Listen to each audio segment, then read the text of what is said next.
Sejam bem-vindos a mais um episódio do Souza Cast, aqui falando Thalisson Souza. Muito obrigado pela sua audiência e hoje a gente vai iniciar mais uma entrevista aqui no Souza Cast de um advogado, de um empreendedor, um pai de família super especial, um grande amigo.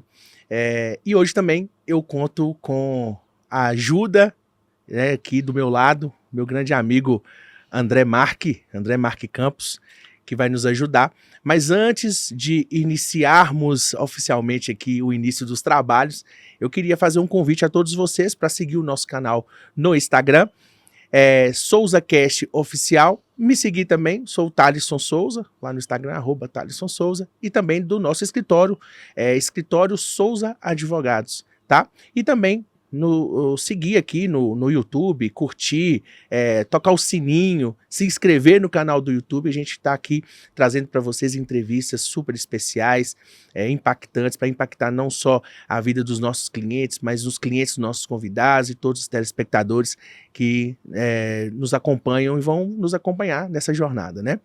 Então é isso. André, como é que você tá? Tudo bom? Fala, meu irmão, tudo bem? Bom dia, né? Bom dia. Bom dia, obrigado pela presença aí, meu irmão. Que isso, dessa vez do outro lado da mesa, né? É isso aí. Já participei como entrevistado e agora aqui do seu lado aqui é uma honra sempre. Você está muito elegante, meu querido. Muito obrigado. Tamo Você junto. também tá sempre, né, na estica, então. É isso aí, Tamo junto, irmão. Obrigadão. Valeu, meu irmão. Valeu, irmão. Vamos lá apresentar o nosso convidado de hoje. Ele é advogado especialista em financiamentos rurais do Banco do Brasil, da época do Plano Collor, dos anos de 1987 a 1990. Acertei? Perfeito, Thalisson. É isso mesmo. Senhoras e senhores, gostaria de apresentar a todos nosso querido amigo Paulo Furlaneto. Seja muito bem-vindo, meu irmão. Muito obrigado, Thalisson, pelo convite. Também, André, pela participação. Com certeza vai ser uma honra, né, e uma imensa satisfação participar com vocês desse podcast. Pô, a honra é nossa estar te recebendo aqui. A gente passou agora um final de semana maravilhoso, né? Lá no resort Maquiné. Maquiné. Foi extremamente impactante. A gente curtiu com as nossas famílias. O Paulo tá com a esposa grávida, não pôde estar aqui. Tá com saudade, né, Paulo? Com certeza, a gente uma semana fora aí, né? Mas tudo vale a pena aí pelo nosso esforço. Questão de trocas, né, networking é muito importante, aprendizado com os colegas e logo estarei em casa aí, com certeza é sempre válido. É isso aí, muito obrigado pela presença, obrigado por você ter aceitado o convite. Vamos bater um papo, né, vamos entender um pouquinho, para as pessoas entenderem aí sobre essa questão dos financiamentos do Banco do Brasil, o que você faz, né. Eu sempre gosto de iniciar a conversa, porque aqui é um bate-papo, né, que a gente não tem script realmente, a gente quer deixar o convidado mais à vontade possível, e eu queria que você se apresentasse, né? Quem é o Paulo Furlaneto, sua história, o que você faz? Perfeito, obrigado, Thalisson. Então, pessoal, meu nome é Paulo Furlaneto, né? Eu sou de Santa Catarina, interior de Santa Catarina, o nome da minha cidade é Joaçaba, próximo a Chapecó, né? Para quem conhece o time da Chapecoense, até teve o desastre lá com um avião, então muita gente conhece Chapecó, interior, uma cidade muito importante, e eu sou de Joaçaba, Santa Catarina. Sou advogado, né, empreendedor na advocacia. Toda a minha família é de advogados, então nós somos em 6 advogados na família. Temos o escritório já há muito tempo, né, quase 3 décadas aí de escritório. Nós atuamos sempre em favor dos consumidores contra as abusividades dos bancos, né, contra as instituições financeiras. Fizemos muitas daquelas ações antigas do Plano Verão, Plano Bresser, Plano Collor 1, Plano Collor 2, mais de 4.000 ações ajuizadas contra diversas casas bancárias, e depois desse primeiro momento a gente verificou que as ações iriam prescrever, né, teriam um prazo prescricional de 5 anos, e a gente pensou, poxa, e agora? Vai acabar o serviço, o que a gente vai fazer, né? Então decidimos atuar na mesma linha, continuar litigando contra os bancos, e encontramos esse produto, depois de muito estudo, que é acerca dos financiamentos rurais contra o Banco do Brasil, que é um problema de crédito rural que aconteceu no nosso país há muito tempo atrás, né? Lá na época do governo Collor de Mello, em 1990, e que deixou muitas mazelas, muitos prejudicados financeiramente, questão de êxodo rural, pessoas que tiveram que vender tudo que tinham, né? A safra, as terras, eventualmente maquinários, para saldar aí essas dívidas ilegais com o Banco do Agronegócio Brasileiro. Como que as instituições bancárias atuam, né? de forma abusiva desde toda a vida. Então, Agora eu vou contar uma que você não sabe. Eu nem me lembrava mais, mas eu já fui, então, um quase advogado bancário. Na minha época de estágio, estourou essas ações contra, né? Plano Plesser, Collor, tudo. E aí eu aprendi a fazer o cálculo, por isso que eu gosto de, até hoje, de Excel, dessas coisas. aham. E eu fiz muito cálculo nessa situação de liquidação dos expurgos, inflacionários, tudo. Então, lá no começo da carreira, lá no estágio, há bons anos atrás, aí, né? Eu tô 14 anos formado, então, vamos colocar aí. Eu não lembro essas ações aí, vai beirar aí o quê? Uns 17 anos atrás, quando começou essa parte de tá bloqueando, tá dando prazo prescricional, eu lembro que foi uma correria, né? Eu ia pro fórum com 1 milhão de ações para distribuir ali, correr e fazer. E aí eu lembro muito bem desse período aí. É muito, assim, nostálgico lembrar disso e saber que o pessoal, né, desenvolveu acima disso. Quer dizer, os bancos não são fáceis, não, cara. Hoje eu vou ter uma aula aqui com os dois aqui. E as pessoas que sofreram essa questão específica do plano Collor que você trabalha, são as pessoas ali mais humildes, né? Produtores rurais, pequenos, médios, grandes. Quem é esse público que você atende? Então, o plano Collor rural, né, até tem muita gente que confunde com o plano Collor o problema que aconteceu nas cadernetas de poupança. Essas ações antigas das cadernetas de poupança, elas já prescreveram, hoje não tem mais como entrar na justiça.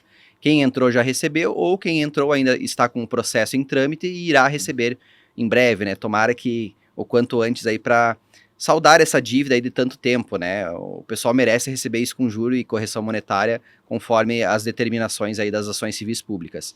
E já o produto novo dos financiamentos rurais é o Plano Collor Rural. E basicamente os prejudicados são produtores rurais, empresas do agronegócio que tinham financiamentos rurais com o Banco do Brasil contratados nos anos de 87, 88, 89 e janeiro, fevereiro e março do ano de 90.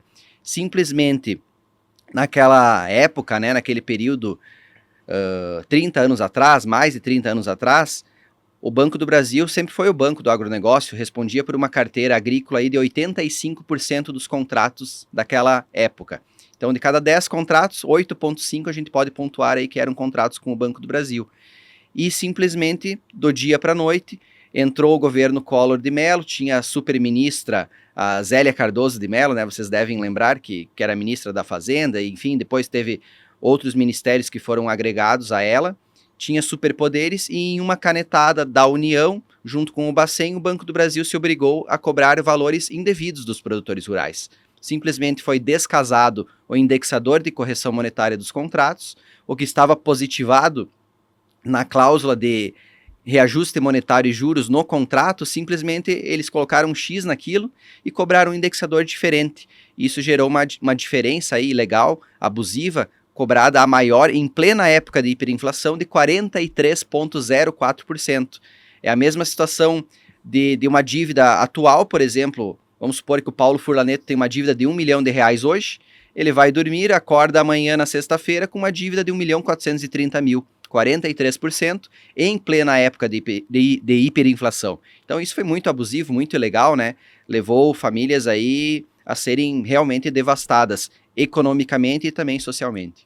Emocionalmente, né? Então, principalmente o produtor rural, a gente lida muito ainda, né? Com eu trabalho, eu não trabalho especificamente nesse produto. Eu acho muito importante esse trabalho que você faz, né, Paulo? Porque eu, sinceramente, não domino essa questão, né? Inclusive, nós somos futuros parceiros aí, a gente tem muito cliente para poder ajudar, eu tenho certeza. Mas no dia a dia, André, a gente vê muito as práticas bancárias, né? O quão o banco, ele vamos utilizar, covarde, podemos dizer, né? Você pega um produtor rural, muitas vezes não tem uma instrução, né? Isso aí, né?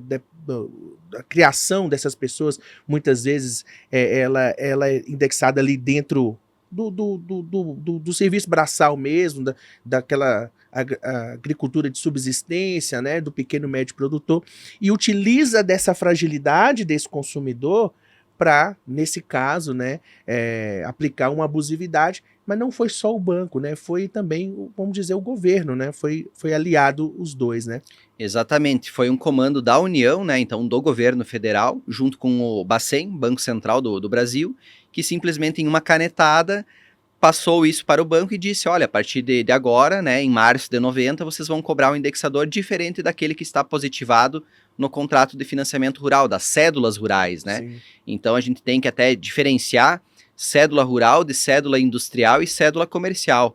Esse público que tem esse possível direito financeiro de restituição de valores, de grandes somas de dinheiro, eram pessoas que tinham financiamentos rurais, cédulas rurais, né? Uhum. Não pode ser uma cédula industrial nem uma cédula comercial.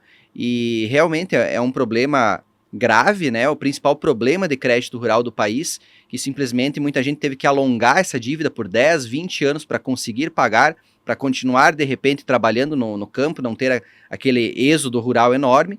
Simplesmente criou-se uma inadimplência monstra, né, na agricultura, que é o agronegócio que leva o país para frente, isso já desde longa data, né? E o banco, infelizmente, ele não alivia, né? Aqui a gente está falando do Banco do Brasil, mas também a Caixa Econômica, que é um banco público, outros bancos privados, simplesmente é lamentável, né, Thalisson? Você tem muitos clientes aí também da área bancária, de revisionais, outras taxas que são cobradas abusivamente, juros, enfim, revisionais bancárias.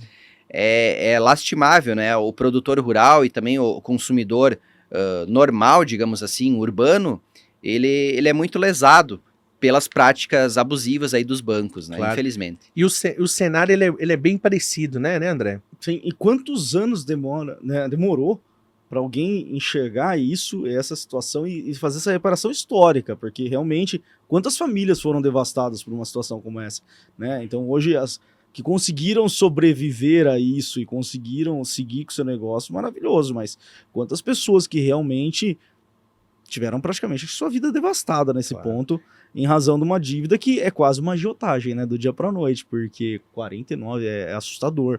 E uma situação, essa questão da prescrição, como que fica com relação a isso?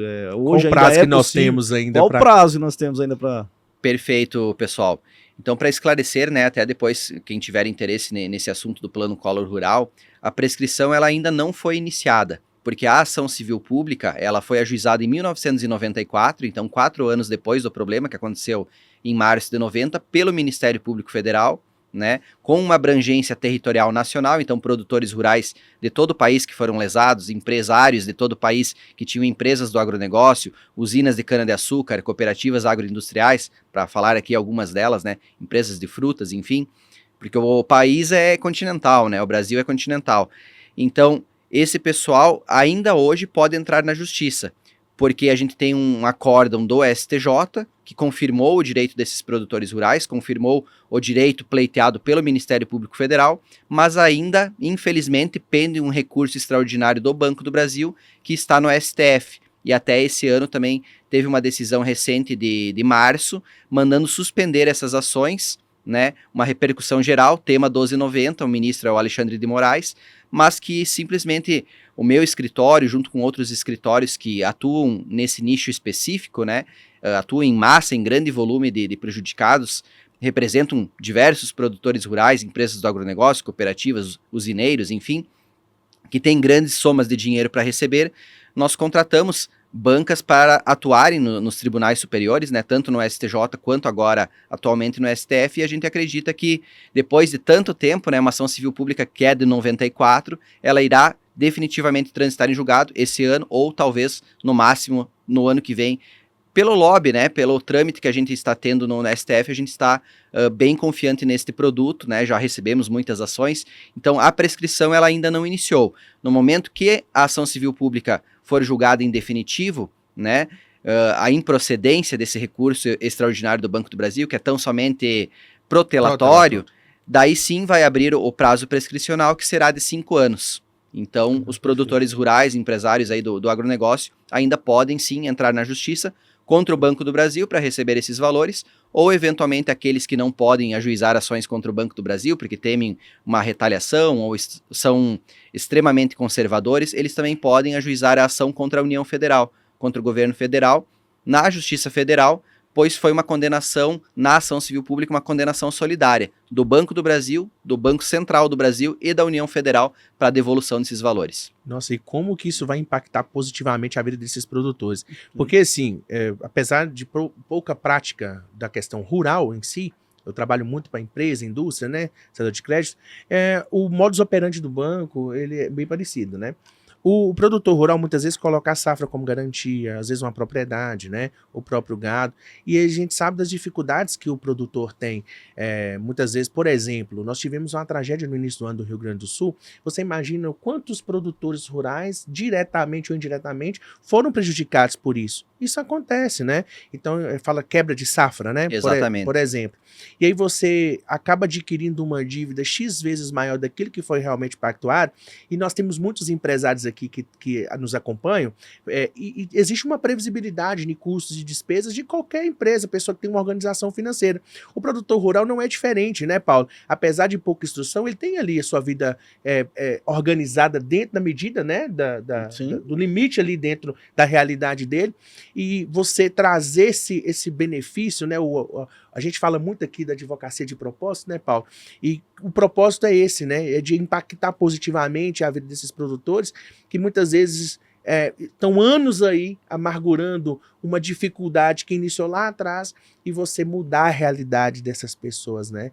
Então, parabéns por esse trabalho e conta pra gente aí uma história de algum produtor que você conseguiu os valores, como é que foi isso? Não, é muito interessante e realmente é impactante, né, Thalisson e André? Porque é uma situação, muitas vezes, emblemática para alguns produtores rurais.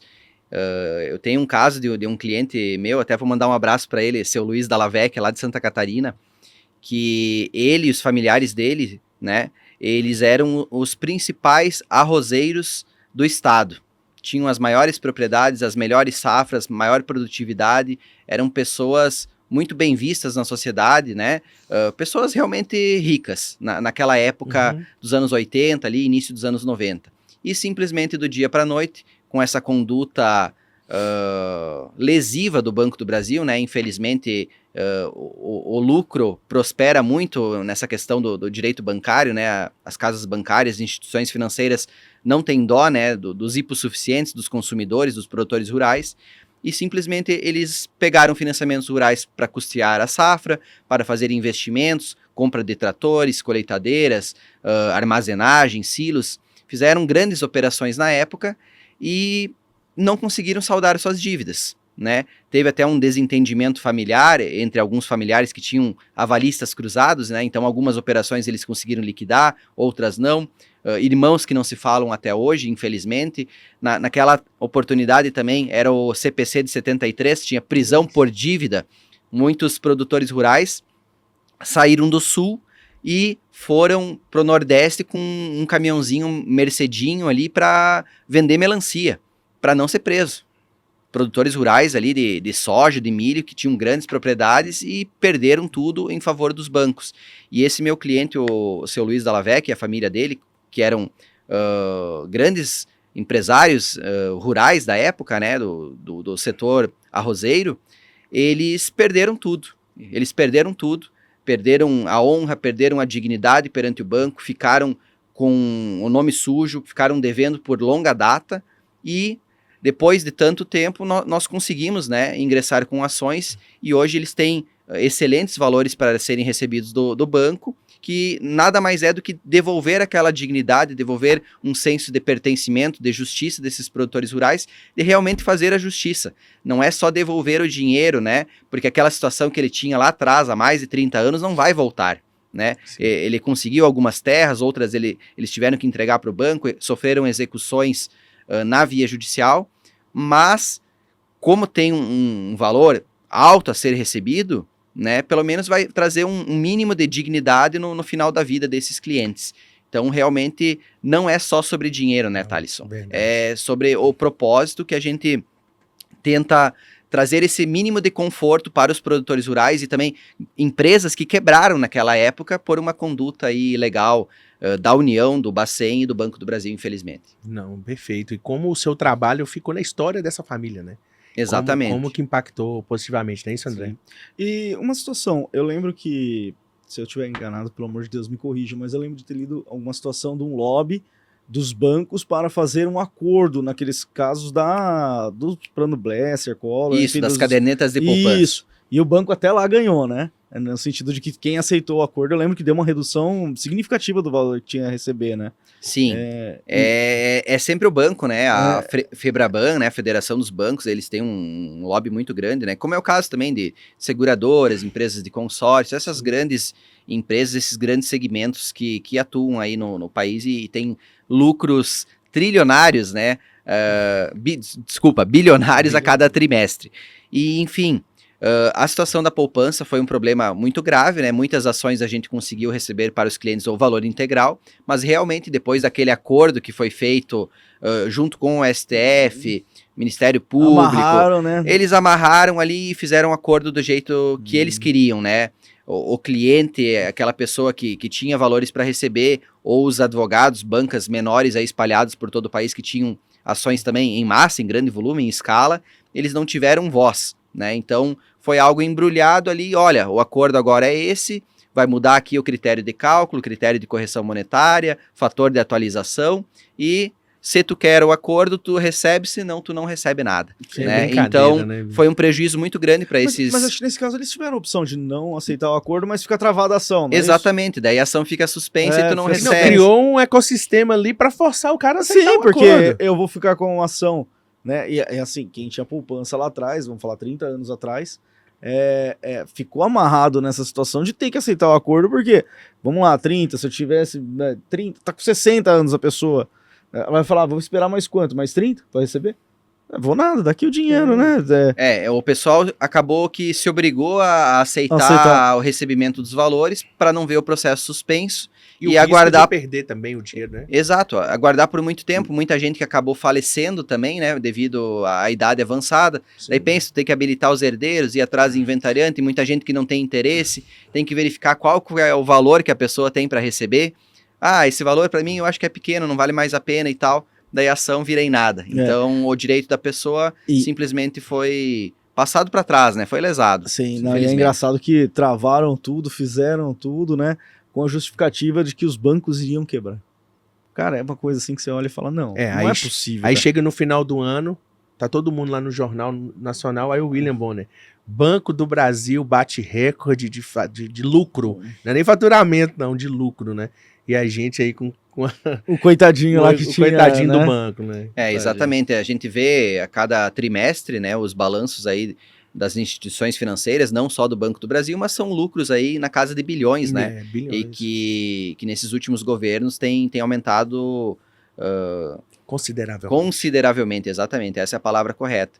Então, ninguém pensa no pequeno, né? Por isso que também a importância de contratar um advogado especialista e bancas que estão se movendo hoje no STF para que isso não mais aconteça, né? Para mostrar a força do produtor rural, a força dele também de sindicatos rurais, federações rurais, para que ajudem, né? Depois de tanto tempo, depois do principal problema do crédito rural brasileiro, para que esse valor seja recebido integralmente, né? Sem essa, desculpa a palavra, né? Mas uma putaria de um acordo forçado aí, colocado goela abaixo, que isso não exista mais. Fazer a justiça, Fazer né, a Paulo? justiça, exato. E é importante porque entraria como amicus curiae, né? Nesse caso, as associações, tudo, então, tendo bancas que possam auxiliar isso, né? Dar subsídio para ter voz efetivamente no STF, é uma situação que realmente muda o jogo ali a gente sabe que aí a Febraban, é isso? Perfeito. Eu não errei? Febraban. Tem um poder aí pra fazer um lobby fora do comum. Então, se todo mundo também se unir e falar, não, peraí, vamos lá também brigar, vamos apresentar, né? Eu falo que no criminal é bem comum, né, amigos? Em situações que são decididas. E aí eu acho que é fundamental realmente ter um advogado especialista que tem essa visão macro da situação, né? Porque é aquela coisa, eu vou lá, vou entrar com uma ação. Eu sou aventureiro, né? Tô tentando alguma coisa, mas quando você tem ao lado pessoas que entendam realmente do riscado, entendam dessas ações, acho que a chance de êxito e a chance de brigar efetivamente e de não ser passado para trás mais uma vez é bem maior, né? E a questão de você contratar o especialista é você conseguir resolver o seu problema de forma mais eficaz, com menos tempo e menos custo. Sim. Né? Eu sempre faço a analogia do advogado especialista com o médico. Ninguém tem coragem de fazer uma cirurgia do coração com o dermatologista. Pelo amor de Deus, eu não estou colocando o crédito do dermatologista, mas ele é especialista em pele. O cardiologista é especialista no coração. E tem aquele cardiologista que é especialista naquele tipo de cirurgia, que é o caso do nosso querido amigo Paulo. Sim. Eu faço bancário, mas se chegar um problema lá do colo, eu não tenho o ego inflado nenhum. Assim, Paulo, vem aqui, porque eu sei que ele vai conseguir resolver Sim. de uma forma muito melhor. Por quê? Pela experiência, pela expertise, né? O Paulo, inclusive, eu vou te dar os parabéns. Eu vi que você bateu 7.000 processos, né? O Paulo é um monstro, é um monstro sagrado, como diz o craque Neto, né?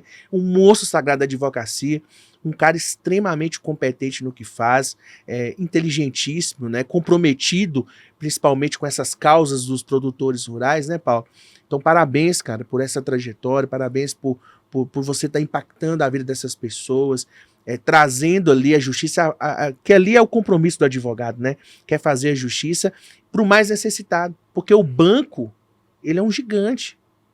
Brigar com o banco é difícil, você sabe que é difícil. Não, realmente, Thalisson, eu agradeço os elogios, né, e da mesma forma considero você um excelente advogado também no direito bancário, né, a gente tem diversos produtos no direito bancário, e como o André também comentou, essa questão do advogado especialista, do escritório especialista, porque dentro de determinada área, por exemplo, a gente está falando aqui do direito bancário, do direito criminal, vamos pensar direito previdenciário, direito trabalhista, existem diversos produtos. E tem escritórios mais especializados em um determinado nicho, ou um subnicho, ultra nicho. Tanto é que, às vezes, quando eu comento do meu produto, do Plano Collor Rural, muita gente fala, não, mas isso não prescreveu, mas isso está suspenso, você já recebeu?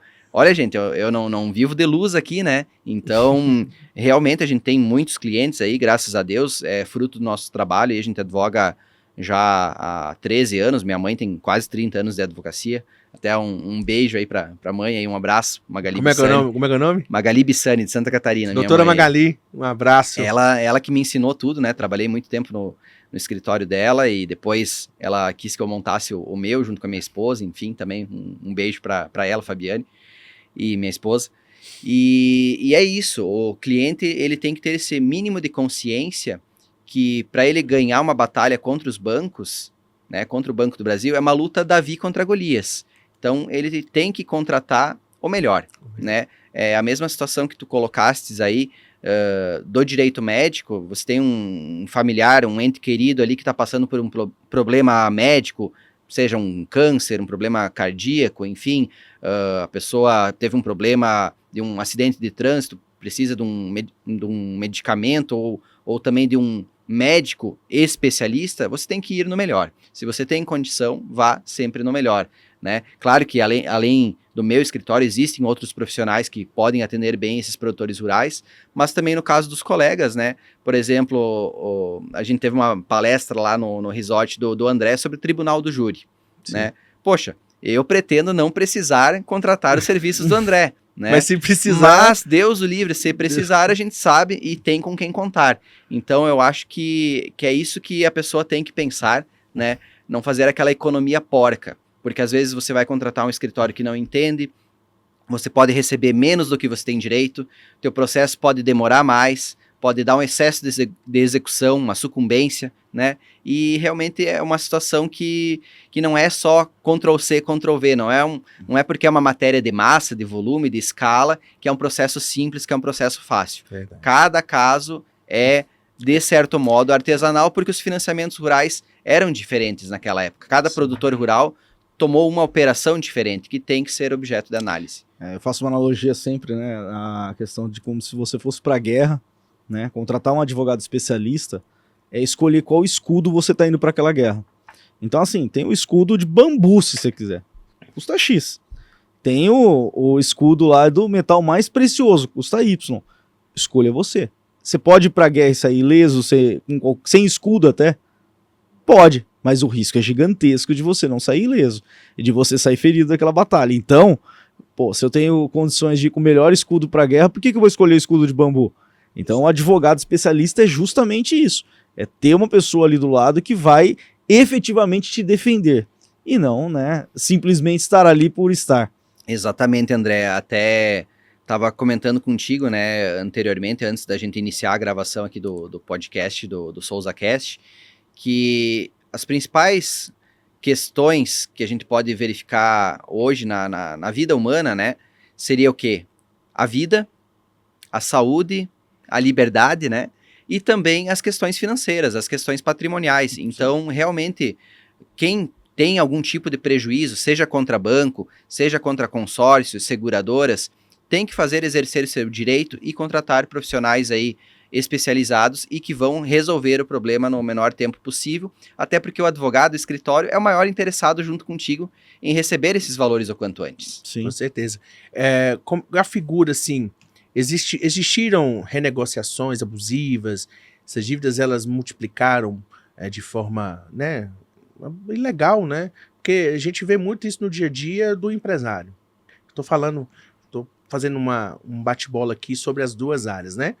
O empresário, muitas vezes, ele toma um crédito por um fator superveniente, ele não consegue arcar com aquilo, aí o gerente oferece uma renegociação que parece ser milagrosa, cai no papo do gerente, adquire uma dívida muito maior, daqui a pouco não consegue novamente e vai virando uma bola de neve. Como que isso aconteceu juntamente com os produtores rurais? Houve essas tentativas de renegociação também? Então, eu vou falar mais antigamente, né, desse período aí do Plano Collor Rural, de 87 a 90, e também os anos sucessivos, né, após o ano de 90 ali, e também como que funciona hoje, tá, Thalisson? Então, naquela oportunidade, quem tinha cédulas rurais com o Banco do Brasil, tomou o crédito rural junto ao Banco do Brasil, em 87, 88, 89, janeiro e fevereiro e março de 90, pode ter o direito ao Plano Collor Rural, porque aqueles financiamentos rurais que estavam ativos em março de 90 sofreram o prejuízo e foram cobrados aí a maior ilegalmente em 43,04%. Alguns produtores rurais, mesmo em plena época de hiperinflação, conseguiram quitar no vencimento avançado. Outros fizeram aditivos de prorrogação de prazo, aditivos de alteração de encargos financeiros, aditivos de alteração de garantia, porque o banco exigia mais garantia para aquela dívida, que colocasse ali o penhor, seria a safra, né? Safra da cana-de-açúcar, do café, do algodão, do soja, do milho. Também. Teria a opção do penhor, né? Que seria a safra. Também uma colheitadeira, um trator, que é um bem imóvel, que entraria no penhor. E também as garantias de hipoteca, que poderia ser, por exemplo, um terreno urbano ou mesmo o sítio, a chácara, a fazenda, a granja, né? Daquele produtor rural ou empresa do agronegócio. Máquinas também poderiam ser dadas como garantia maquinários comerciais ou industriais, mas daí para o setor rural. Sim. Desculpa. Então, voltando a isso, muita gente não conseguiu pagar em dia. E foi arrastando e aumentando os encargos, né, de correção monetária, de juros, e virou uma bola de neve. Aumentou lá atrás em 43,04%, e essa dívida também foi se arrastando ao longo dos anos. Tanto é que o Plano Collor Rural é o principal problema de crédito rural a nível nacional, porque o governo federal, depois de ver essa inadimplência rural crescer de forma como nunca tinha acontecido anteriormente, ele fez diversos programas governamentais para tentar sanear esse tipo de dívida, que foi o Pezinha, o PESA, operações mata-mata, que daí eram renegociadas com juros maiores para dar mais fôlego, mais capacidade financeira para esses produtores rurais poderem pagar suas dívidas rurais com o Banco do Brasil, só que era dado tempo, era alargado o tempo e aumentado o juro. E muita gente, infelizmente, quebrou, saiu da atividade. Sim. Por causa dessas mazelas aí do Plano Collor Rural.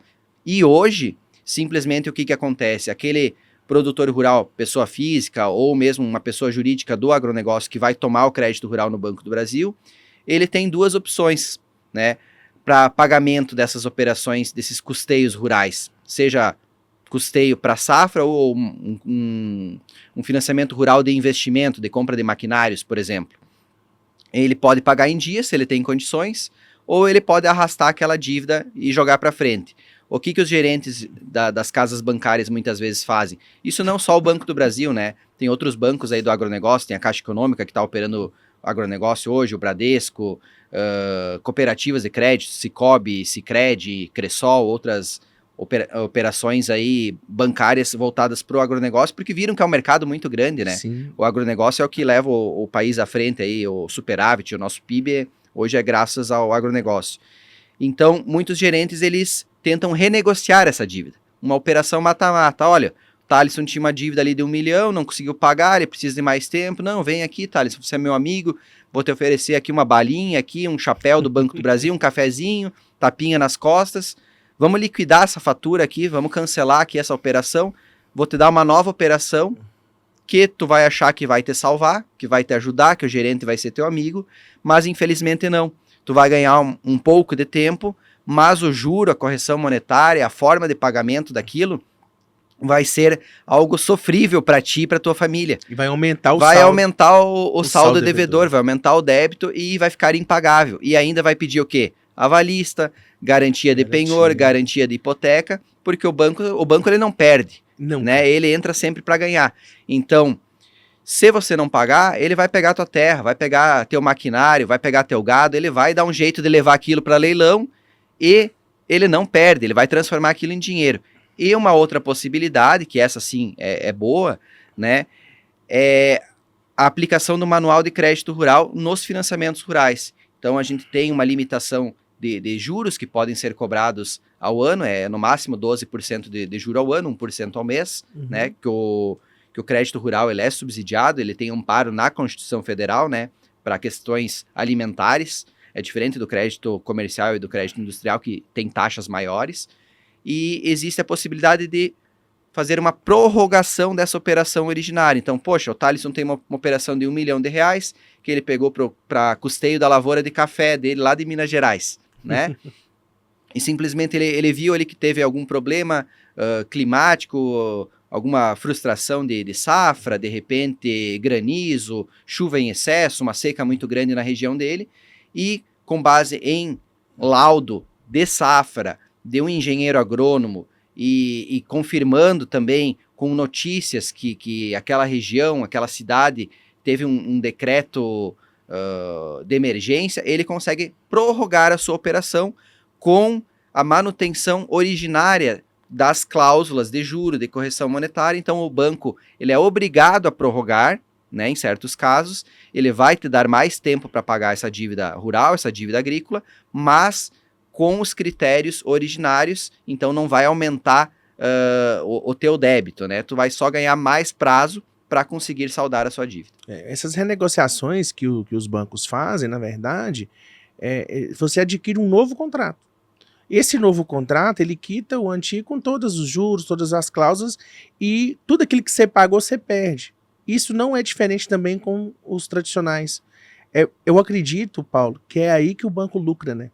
Por quê? Porque o consumidor, ele entra realmente numa bola de neve.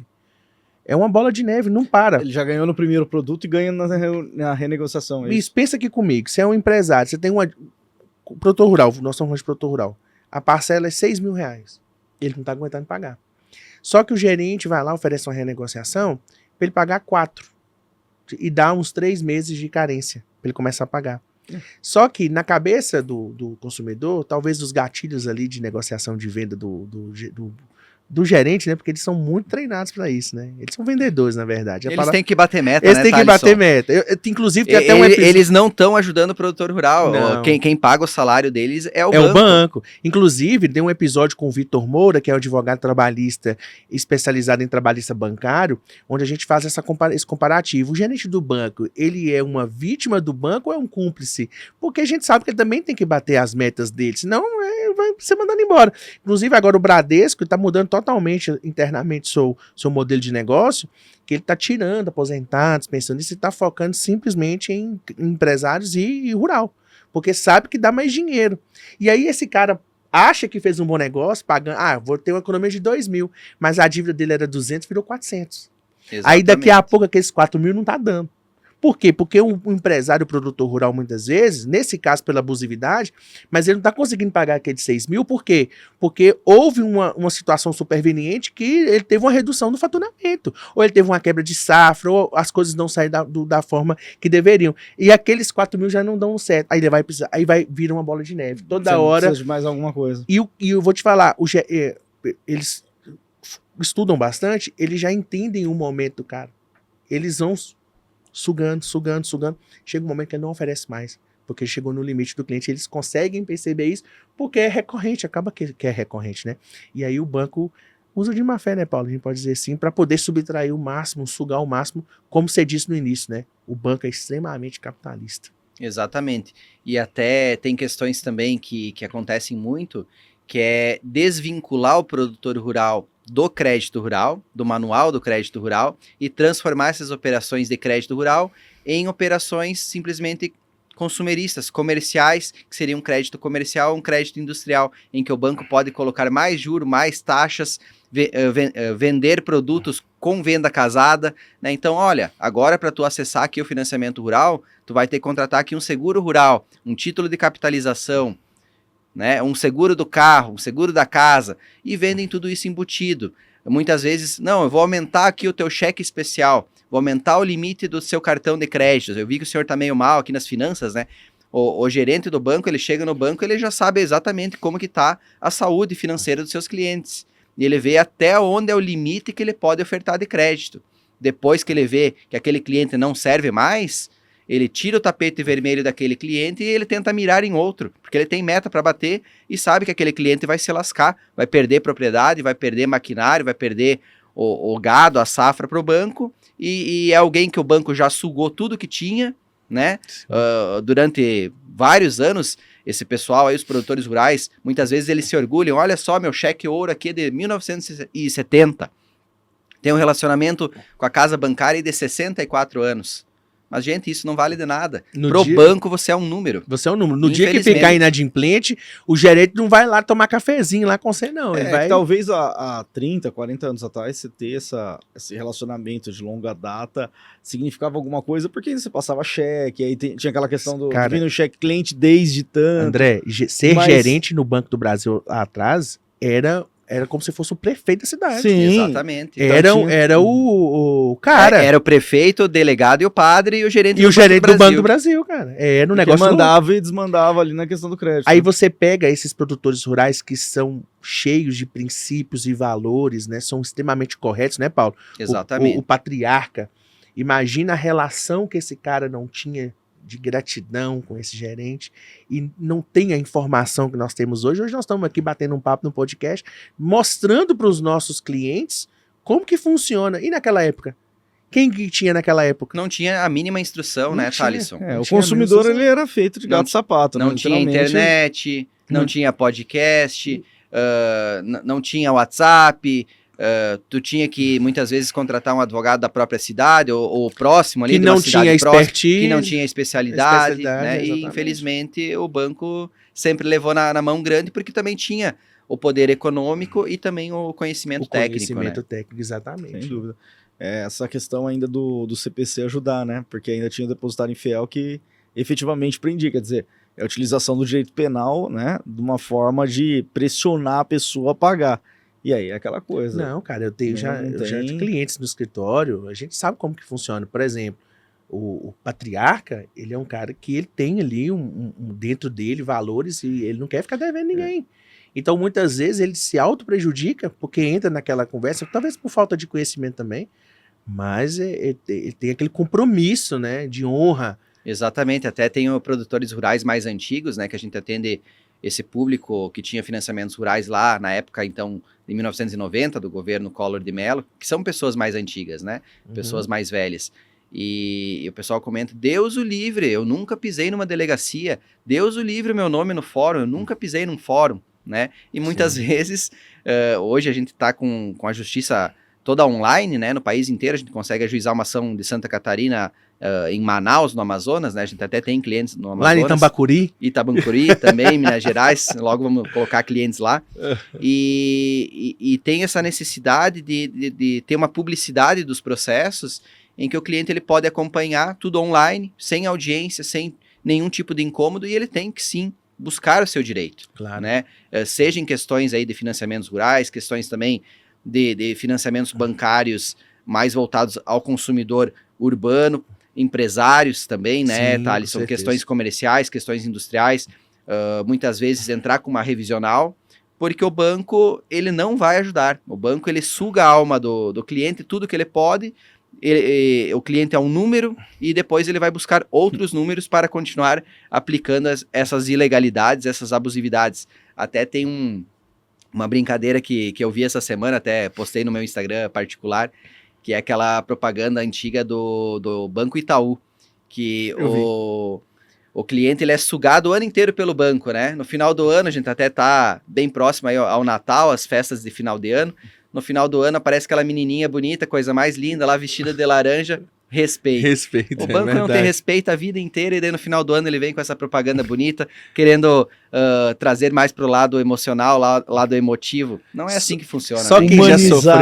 quem já sofreu com o banco sabe o que a gente tá falando, né, não, Paulo? Exatamente. É verdade. E também o produtor rural, ele não quer ver o seu nome perante a sociedade, né? Ah, Deus o livre, vou pro SPC, vou pro Serasa, vou ficar endividado, não sei mais o que eu faço, né?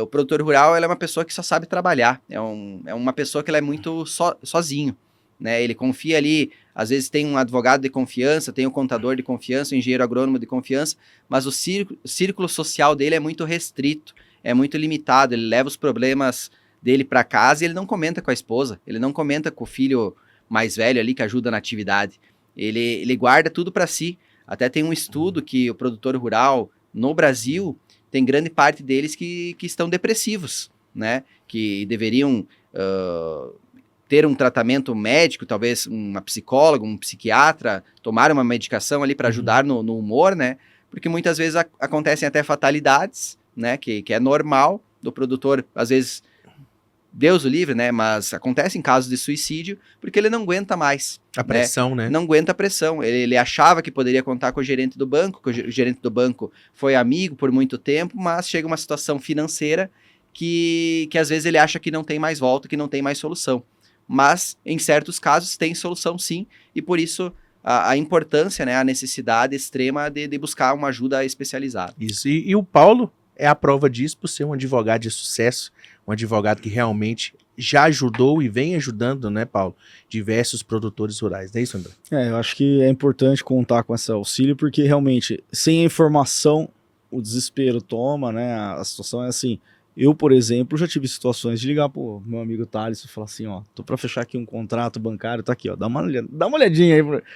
Não dá pra saber tudo, mesmo sendo advogado. Imagina aquela pessoa que realmente lida no campo, tá ali no dia a dia trabalhando e que o foco dela é o trabalho realmente. Então, contar com essa consultoria realmente de quem é especializado é fundamental. Não, e faz toda a diferença, André, porque, como eu disse anteriormente, brigar com o banco, existe a necessidade de você equilibrar essa relação. Porque a relação do consumidor para o banco ela é totalmente desequilibrada. O banco ele detém o poder econômico e o conhecimento.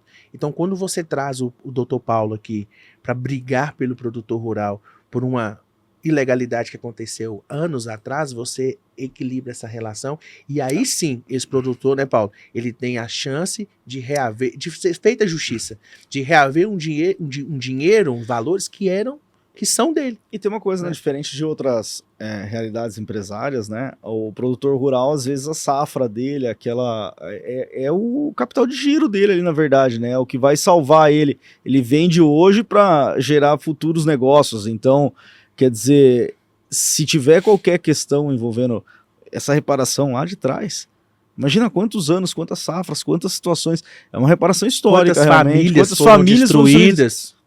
Porque é o seguinte, o empresário é solitário, o produtor é solitário mesmo. Então ele é acometido pelo desânimo, pela ansiedade, pela depressão. E o negócio dele depende de uma questão climática, né? Então, muitas vezes, assim, é um fator natural, quer dizer, é diferente do nosso negócio, a gente consegue prever o risco. O produtor rural, ele pode tentar prever o máximo que for, mas querendo ou não, ele ainda depende da natureza. Exatamente. A fazenda, né, no caso, ela é uma empresa a céu aberto. Então, o produtor rural, ele tá com uma granada na mão, ele tá trabalhando todo dia, ele não sabe quando que aquela granada vai explodir ou se vai explodir. Sim, é complicado, né? Realmente é muito triste e também trazer aqui nesse podcast a importância do produtor rural, né? Na nossa vida, no decorrer da nossa vida, a gente precisa de um médico, de um engenheiro, de um bom advogado, mas 3 vezes ao dia a gente precisa do produtor rural, todo dia, né? O nosso café da manhã, o nosso almoço e a nossa janta, que são as 3 principais refeições, a gente deve ao produtor rural. É a ele que a gente deve agradecer. E realmente não é só uma questão de dinheiro, é uma questão de dignidade, de propósito, de buscar o seu direito, né? Foi tão sofrido para pagar essas operações, né? Muita gente perdeu aí maquinários, semoventes, enfim, terra para o banco. E vale a pena buscar o seu direito, porque reparar essas injustiças é realmente necessário. É uma reparação histórica. Show de bola. Bom, pessoal, a gente está quase finalizando aqui esse papo maravilhoso com o Paulo Furlaneto. Te agradecer, viu, Paulo, por essa troca, né? Eu aprendi demais aqui também.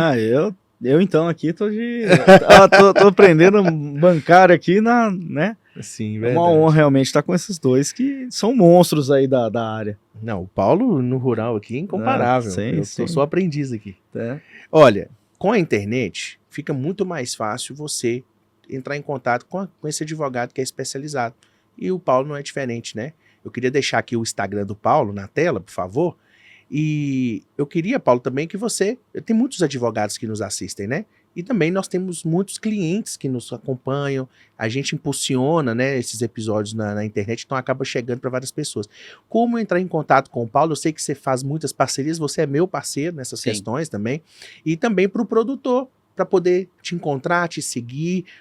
Talvez o filho do produtor, né, que está mais antenado na internet também. Sim. Mas eu sei que você tem um canal forte de parceria. Então, eu queria deixar aberto aqui para você esse espaço, para você falar para as pessoas como te procurar, porque dá, pessoal. Eu falo em causa própria, nós estamos iniciando uma bela de uma parceria, e aí o meu município lá do interior de Tambacuri abrange 7 cidades, né? Então, com certeza a gente vai conseguir trazer essas pessoas para podermos ajudá-las a fazer justiça, né, Paulo? Então vou deixar o espaço aí para você mostrar os canais aí para você, quem quiser entrar em contato com ele. Joia, muito obrigado pela oportunidade novamente, né, Thalisson? Agradeço realmente de coração. Foi muito bacana o nosso bate-papo. André também, foi um grande prazer conhecê-lo pessoalmente.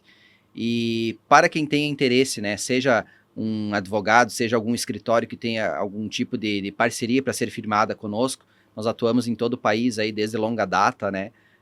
Minha mãe tem quase 30 anos de advocacia, eu tenho 13 anos de advocacia, graças a Deus muito trabalho, mais de 7 mil processos aí ajuizados contra os bancos, e o meu Instagram particular é @advpaulofurlaneto, e o escritório, né, o Instagram do escritório é @advfurlaneto. Né, podem achar lá o Instagram no meu particular ou do escritório, podem entrar em contato, que a gente vai fazer a melhor parceria, o melhor atendimento aí para os produtores rurais que foram lesados aí pelo Banco do Brasil lá na época do Collor, e vamos trazer esse dinheiro de volta aí o quanto antes. Maravilha. Andrezão, tamo junto. Tamo junto. Mais um episódio. Vambora. Paulo, muito obrigado. Deus abençoe você, sua família. Eu sei que tá vindo mais um neném, né? Exatamente, final do ano pro Natal tá aí. Vou fazer igual os produtor rural lá, os gringos lá de Santa Catarina. Vai ganhar um presente só, um de aniversário e um de Natal. Vai ser um presente caprichado só, hein? Deus abençoe sua família, Amém, viu, meu amigo? Amém. Eu agradeço novamente. Gratidão. Que isso, gratidão ter te recebido aqui. E pro pessoal que assistiu esse episódio maravilhoso com o nosso amigo Paulo Furlaneto, eu agradeço vocês terem acompanhado aqui o nosso episódio até o final. E repetindo, né, o que a gente falou no início, se inscreva no nosso canal, clique no sininho, compartilhe com outras pessoas, com seus colegas advogados, para que vocês possam nos ajudar a propagar o SouzaCast, tá? E também você seguir o nosso canal oficial do Instagram, SouzaCast Oficial, o meu Instagram pessoal, Thalisson Souza, o Instagram do Escritório Souza Advogados, e hoje também com meu queridíssimo irmão, mais do que amigo, irmão, né? Sigam também o nosso querido André Mar, que está aqui hoje me ajudando a conduzir as entrevistas, os bate-papos na entrevista, né? Aqui é um bate-papo de amigos, né? É isso aí. E não deixe de seguir Paulo Furlaneto também no Instagram. Por favor, coloque na tela aqui esse advogado amigo que defende aí os direitos dos produtores rurais. Pessoal, muito obrigado. Estamos finalizando. E daqui 15 dias tem outro episódio, hein? Então, siga a gente nas redes sociais, nos acompanhe. Muito obrigado e um beijo no coração aos meus clientes maravilhosos que me seguem aí. Tamo junto, um abraço.